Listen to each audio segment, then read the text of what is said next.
Salam şagirdlər, mən Nərmən. Mən sizinlə 6-cı sinifdən mövzu 16 və 17-nin tapşırıq məlumatını paylaşacağam. Başlayaq tapşırıqlara. 1. Öyrənişlərinizi tətbiq edin, bitki orqanlarının adını müəyyən edin və dəftərinizə, cədvəlinizə yazın. Bitki orqanları bölündükçə vegetativ orqanlar və generativ orqanlar. Vegetativ orqanlar iştirak etdiyi bitkilərin demək həyati proseslərində, yəni qidalanma, tənəffüs, sonra nə deyə bilərik? Böyümə, inkişaf və s. bunlarda iştirak etdiyi vegetativ orqanlar. Generativ orqanlar isə iştirak edir bitkinin yalnızca cinsi yolla çoxalmasında. Demək ki, bitki orqanları bölünür. Vegetativ orqanlar kök, gövdə, yarpaq, generativ orqanlar çiçək, meyvə, toxum. Mən bunu bir yerdə yazmışam. Siz bunları A, B, C olaraq yazsanız daha məqsədə uyğun olar. Növbəti tapşırıq. Bitkidə həyat fəaliyyət proseslərində birinci tapşırıqda biz artıq dedik, həyati proseslərdə, həyat fəaliyyət proseslərində iştirak edir məhz vegetativ orqanlar. Vegetativ orqanlar bir də təkrar edək şagirdlər, kök, gövdə və yarpaq. Cinsi çoxalma proseslərində isə iştirak etdiyi generativ orqanlar. Generativ orqanlarda bizə təkrar edək, çiçək, meyvə və toxum. Demək, çiçəkdən inkişaf edir meyvə və toxum yerləşir meyvənin içərisində. Və növbət cümlə, cinsiyyət hüceyrələrinin birləşməsindən ziqot əmələ gəlir. Bəs ziqotun əmələ gəlmə prosesi nədir deyə sorursaq şagirdlər, bu proses isə mayalanma adlanır. Yəni, cinsiyyət hüceyrələrinin birləşməsi mayalanma adlanır və yaxud da belə deyə bilərik. Erkək cinsi hüceyrə və dişi cinsi hüceyrələrin birləşməsi prosesi məhz mayalanma adlanır. Mayalanma nəticəsində həmişə ziqot əmələ gəlir. Yəni, bu həm heyvanlar aləminin nümayəndələri üçündür, həm bitkilər aləminin nümayəndələri üçündür. Yəni, hansı canlı olmasından asılı olmayaraq, harda cinsiyyət hüceyrələrinin birləşməsi varsa, həmin proses adlanır mayalanma və mayalanma nəticəsində həmişə əmələ gəlir ziqot. Növbəti tapşırıq. Bitki orqanları ilə funksiyalar arasında uyğunluğu müəyyən edin. Aşağıda yazmışıq şagirdlər rəqəm olaraq, yəni rəqəmlərin altından funksiyalara uyğun olaraq qeyd edək. A. Bitkini torpağa bərkidir. Deməli, bitkini torpağa bərkidir, məhz bitkinin torpağın içərisində olan orqanı, yəni kök, düzdürmü? Deməli, A aid olur 3, kök aid olur və şagirdlər deyək ki, kökün bitkinin torpağa bərkitməkdən başqa ikinci əsas funksiyası var idi. Bu hansı deyə sorsaq, bu isə torpaqdan su və mineral maddələri udmaqdır. Deməli, kök torpağın daxilində şaxələnərək, uc hissəsi ilə böyüyərək uzaq məsafələrə gedir.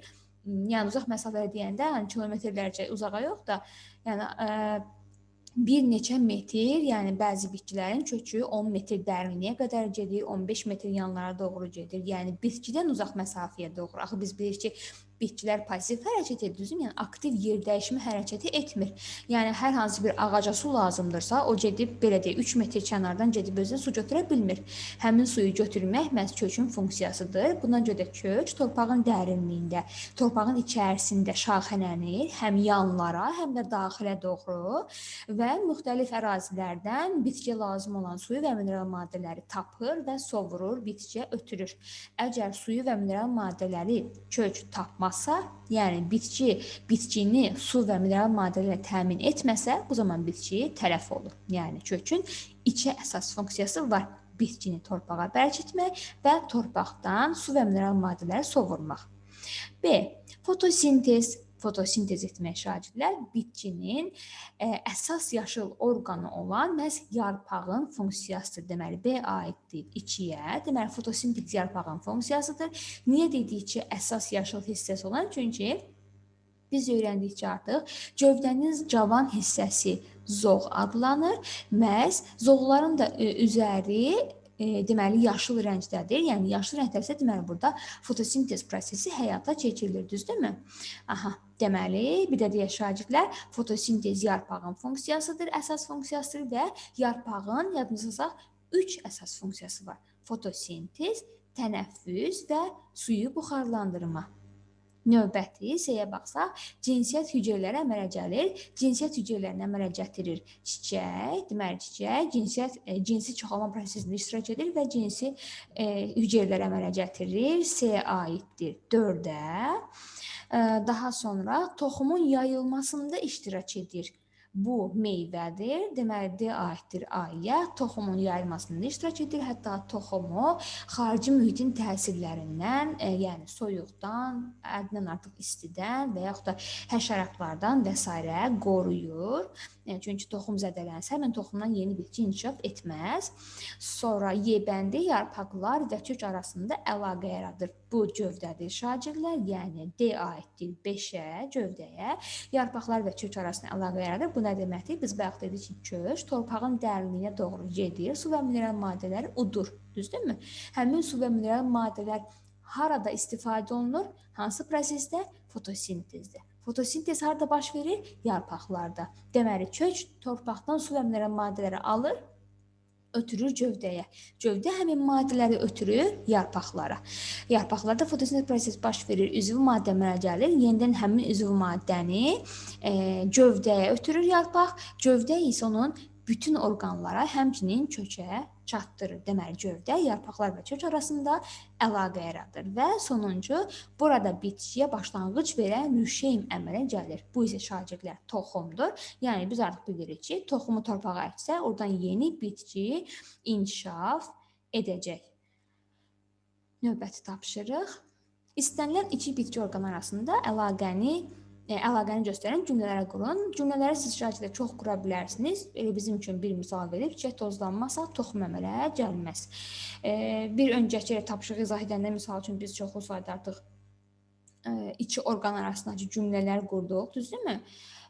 Birində biz quraq, misal üçün kök torpaqdan su və mineral maddələri almasa yarpaq fotosintez edə bilməz. Gördünüzmü? Yenə də burada yarpaqla kök arasında əlaqəli cümlə qurduq. Yəni bu cümlələrin sayını siz daha da artıra bilərsiniz. Bu tapşırığı mən etməyəcəm.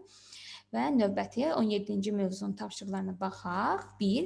Müşahidə və şəkil əsasında tumurcuğun inkişaf mərhələlərinin ardıcıllığını dəftərinizə qeyd edin.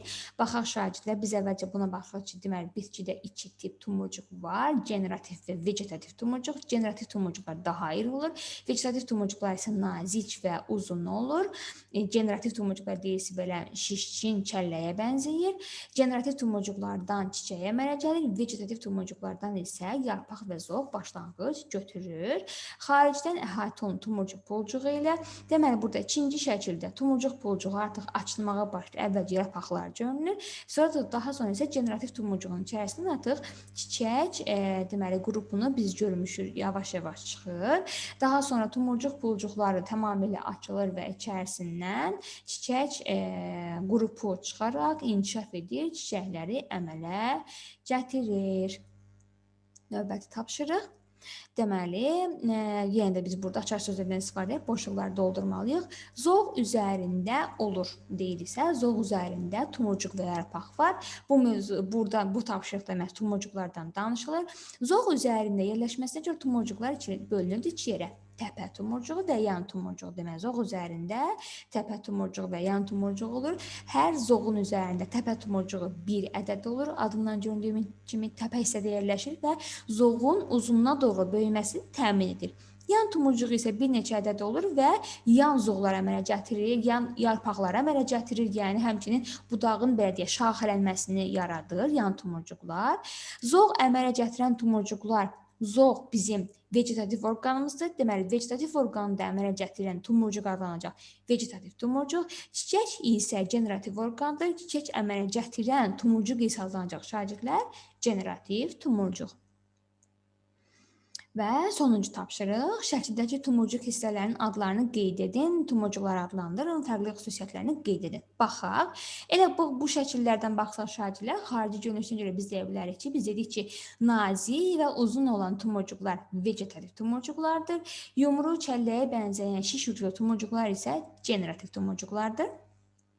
Artıq biz daxili quruluşlarına baxanda burada şəkillərdə, sxemlərdə də görürük ki, bu vegetativ tumurcuqdur. Yəni baxın, içərisində yarpaqlar və yarpaq başlanğıcları var.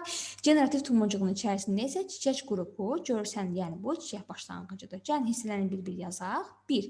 Bir nömrə ilə qeyd olunmuşdur. Hansı tumurcuq xaricdən əhatə olunur? Tumurcuq pulcuqları ilə. Tumurcuq pulcuqları tumurcuğu həm həşəratlardan qoruyur, yəni tumurcuğun içərisində olan xırda hissələri həşəratlar vasitəsilə yeyilməkdən qoruyur, soyuqdan qoruyur və s. Yəni qışda həmin o tumurcuq pulcuqları olmasa əgər yarpaq başlanğıcları, zoğ başlanğıcları, çiçək başlanğıcları hamısı tələf olar. Yəni tumurcuğun bu içərisində olanların hamısı soyuqdan donar, tələf olar. Tumurcuq pulcuqları isə onları qoruyur. 2 şəkildə baxaq, ikinci rəqəmlə göstərilmiş şəkildə şərhdə baxın.